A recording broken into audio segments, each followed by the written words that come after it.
We all need to work together to ensure that New York City is a supportive, opportunity-focused climate for existing businesses and also anyone who aspires to start a business. We at Baruch College are proud to be a part of the Flatiron Business Improvement District. We have partnered with them for the last 10 years to present the Small Business Assistance Forum, so critical to our small businesses, a lot of topical information. In fact, today's workshops are all about immediate things that small businesses can do to make their businesses even better.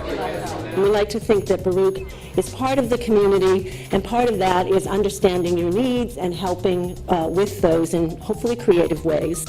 Certainly helping businesses adapt to economic and neighborhood change is one of the top things that we see. And so I remember, on the campaign I would speak to numerous small businesses, and we continue to go out there and pound the pavement with agencies like DCA, the Department of Consumer Affairs, to really find out what is hurting small businesses the most and how do we create an interaction between ourselves and these businesses that is more positive. So it's really making sure that our small businesses know how many services are already available.